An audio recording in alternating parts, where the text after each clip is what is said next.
you have probably been told that deferring your final salary pension is the smart move.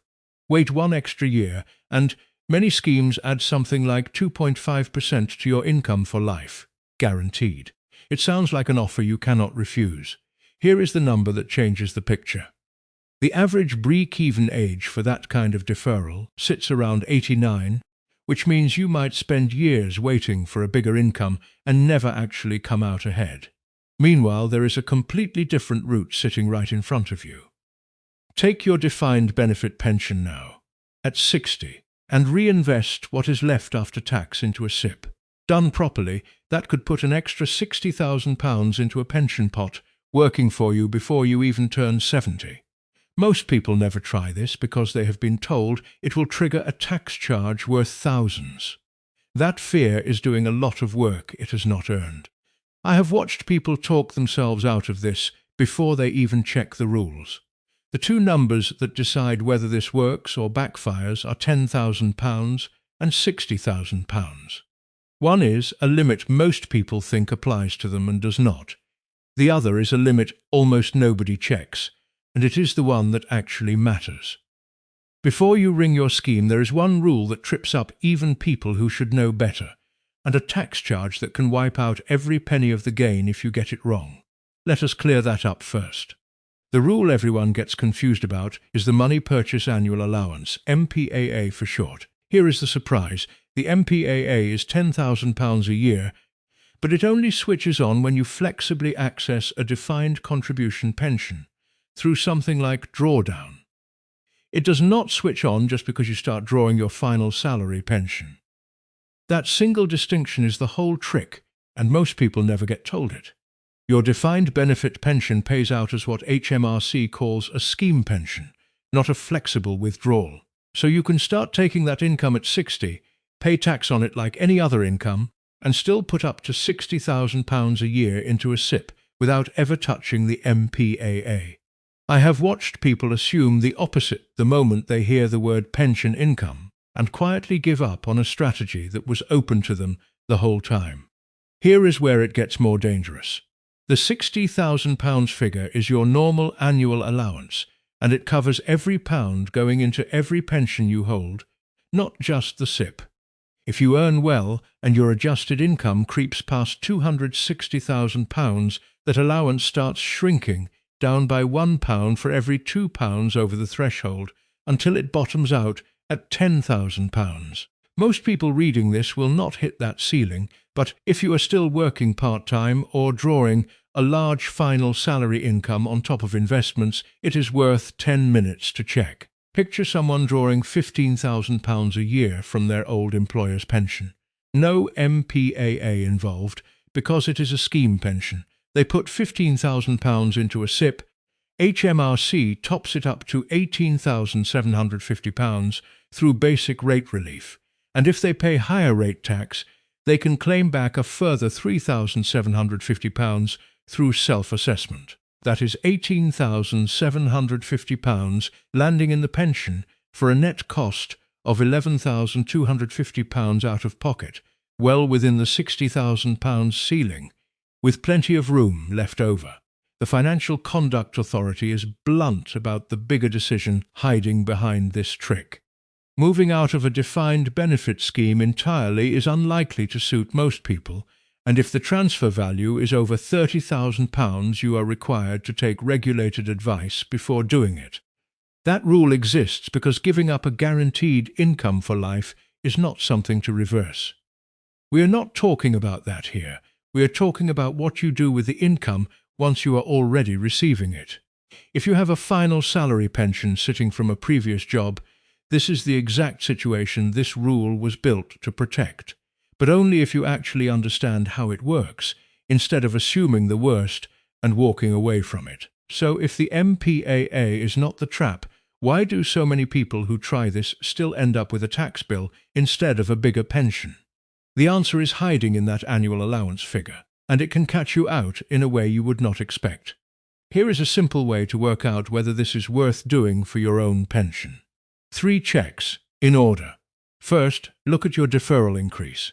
Some schemes, especially in the public sector, add more than 5% a year for every year you delay. If yours does that, waiting might genuinely win, because the guaranteed uplift is hard to beat. Second, add up your total pension contributions across every scheme, including anything an employer puts in, and make sure the total stays under £60,000 or your tapered limit if that applies to you. Third, be honest about whether you need that income to live on. If you do, none of this matters, because the whole idea depends on being able to redirect money you do not need for day-to-day spending. Let me put some numbers next to that. Say your final salary pension pays £12,000 a year, with a 2.5% increase for every year you defer. Wait 5 years, and your income rises to roughly £13,577 a year, but you receive nothing at all during those 5 years. Take it now instead, pay tax on it, and you are left with around £7,200 net. Put that into a SIPP, and basic rate relief takes it to £9,000, with a further £1,800 reclaimable if you pay higher rate tax, bringing the total to £10,800, landing in the pension in year 1 alone. Keep doing that every year, and with reasonable growth, you could be looking at something in the region of £60,000 sitting in a SIPP by the time deferral would have finally caught up, plus you still have the £12,000 a year income the whole time deferral would have paid you nothing. I used to think deferring was almost always the safer choice. Then I sat down and ran the real numbers for a friend last year. A 61-year-old engineer who was convinced waiting was the responsible thing to do. His breakeven age came out at 93. We worked through it together and he switched course. He is now building a SIPP alongside the income he was told to leave untouched. I remember his wife looking at the scheme booklet and saying that a 2.5% increase every year sounded like a good deal on paper. It does, until you put it next to what 30 years of that same money could have done sitting somewhere else. The silence after that comparison told me everything about how differently this decision looks once you actually see it written down. That framework sounds straightforward on paper, but there is one thing that stops most people from even running these numbers for themselves. It is not the maths. It is the fear of giving up something that already feels safe, and that fear is completely normal. Picture two versions of the same person 10 years apart, making a different choice at 60. In the first version, they defer. No income from the final salary pension for 5 years, while they keep working and contributing to whatever workplace pension they have through their job. By 65, their deferred pension is bigger, somewhere around £13,577 instead of £12,000, but there is no bridge income for those 5 years in between. If they want to stop working before 65, they either dip into savings or keep working longer than they planned. In the second version, they take the pension at 60 and redirect the after-tax income into a SIPP. By 65, they have built a pot that could be worth £60,000 or more, on top of the £12,000 a year they have been receiving the whole time. Total income once both pensions are drawn could sit around £16,000 a year or higher, against £13,577 from deferring alone. They also have a lump sum they control, which can be used flexibly or left for family later on. The cost of waiting is not abstract. 5 years of deferral means giving up around £60,000 in gross income you never receive, plus whatever growth that money could have generated somewhere else in the meantime. That is the invisible price of the safer-sounding option, and it rarely gets mentioned in the scheme booklet. Think about what 5 years without that income actually looks like in practice. Energy bills, car insurance renewals, the odd unexpected boiler repair, all of it either comes out of savings or gets covered by working longer than you wanted to. The deferred pension might look better on paper at 65, but the years in between still have to be paid for somehow, and that detail rarely makes it into the scheme literature either. But none of this holds up if the market drops the year after you start reinvesting, or if you lose your job at 61 and suddenly need every pound coming in. The resilience path only works if it can survive a bad year, not just a good one. Let me show you what that actually looks like. Say you take your pension at 60 and put the after-tax income into a SIPP, invested mostly in the stock market. 2 years in, markets drop 20% and your pot falls from £25,000 to £20,000.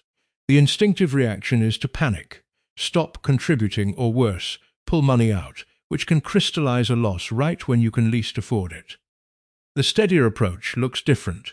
Keep a cash buffer inside the SIPP, enough to cover a year or two of contributions, and keep contributing through the dip rather than stopping. You end up buying more units while prices are lower, and by 65 the pot has time to recover and often ends up ahead of where a more cautious path would have left you.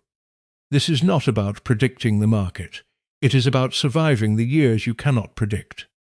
Now picture losing your job at 61. Without a guaranteed income underneath you, that shock forces a lot of people into their savings straight away. With £12,000 a year still arriving from the final salary pension, you have a floor to stand on. You can pause SIPP contributions, tighten spending for a while, and leave the invested pot alone until conditions improve, rather than being forced to sell at the worst possible moment. Unemployment for people over 55 tends to last longer than for younger workers, often stretching well past a year according to ONS figures. That is not a small detail. It is exactly the kind of gap a guaranteed income floor is built to cover, which is why the pension income itself matters just as much as the SIPP sitting on top of it. Neither scenario is dramatic on its own. A market dip happens most decades, and plenty of people over 55 go through a stretch without work at some point before they fully retire. What matters is which version of you is sitting there when it happens, the one with a guaranteed floor and a plan for the dip, or the one relying entirely on a pot that just fell in value. Now that you have seen how this holds up under pressure, here are the exact steps to check whether it is safe for your own situation. Starting with a number most people have not looked at in years. Start by calling your scheme administrator and asking for your deferral increase, sometimes called the actuarial increase factor. If it comes back above 5% a year, deferring may genuinely be worth it, because that kind of guaranteed uplift is hard to beat anywhere else. If it sits somewhere between 2.5% and 4%, taking the income now and reinvesting tends to come out ahead over 10 years or more. Next, work out your annual allowance headroom. Add together your planned SIPP contributions, anything an employer pays into a workplace pension on your behalf, and any additional voluntary contributions inside your defined benefit scheme. Subtract that total from £60,000 or your tapered limit if you earn above £260,000 in adjusted income. If your plan pushes past what is left, you still have carry forward, which lets you use unused allowance from the previous 3 tax years to cover the gap. Finally, decide between a workplace pension and a SIPP for the new contributions. If your employer offers salary sacrifice, that route saves national insurance on both sides, roughly 8% for you and 15% for them on the sacrificed amount, which is money neither of you would otherwise keep. A SIPP gives you far more control over where the money sits, but without that national insurance saving. As a rough rule, use salary sacrifice first if it is available and matched, and treat the SIPP as the place for anything beyond that. Here is where people trip up most often. They assume they cannot use salary sacrifice because they are already drawing a final salary pension. That is not true. As long as your employer's scheme allows salary sacrifice on additional contributions, drawing your pension income does not stop you from using it. None of these 3 checks takes more than an afternoon. A phone call to your scheme, a short spreadsheet adding up your contributions, and an honest conversation with yourself about your cash flow. That is the entire process standing between guessing and actually knowing whether this works for you. There is a reason so many people choose to defer even when the numbers point the other way, and it has nothing to do with maths. Your brain treats a guaranteed higher income next year as safe, and the uncertainty of investing as risky, even when the evidence shows the so-called risky path produces more income over time. It is completely normal to feel that pull. I have sat with people who told me, almost word for word, that they just did not want to make a mistake. That fear of regret is real, especially when you are 60 and feel like you only get one shot at getting this right. Nobody wants to be the person who took a chance and lost. There is a small shift in the question that helps. Instead of asking whether you might lose money, ask what doing nothing actually costs you. Every year you defer without checking the numbers is a year of real income you did not take, and real growth that income could have generated somewhere else. That cost is invisible because nothing bad seems to happen. But it is still a cost, and it adds up quietly in the background while the guaranteed option feels like the responsible choice. You are not being reckless by checking the numbers. You are being careful in a way the scheme booklet was never designed to encourage. Running the maths does not commit you to anything. It just means the next decision you make is based on what actually happens to your money, rather than on which option feels more comfortable to leave alone. Let us bring this back together. The MPAA myth is not true. Taking your defined benefit pension does not trigger it. The real thing to watch is your annual allowance, because that is the limit that can actually catch you out. And the framework is simple. Check your deferral increase, check your headroom, and be honest about whether you need the income to live on. You do not need to be a financial expert to make your final salary pension work harder for you. You just need to know the handful of rules that never get explained clearly anywhere else. My aim here is always the same, to hand you the 1 or 2 numbers that change the decision, and then let you make the call yourself. If you are getting close to retirement and want to understand how the UK pension system actually works, rather than how it is supposed to work on paper, stay subscribed. New guides like this one come out every week, covering exactly the rules nobody explains at work. And if you have already taken your final salary pension early, tell me how it went in the comments. I read every one of them.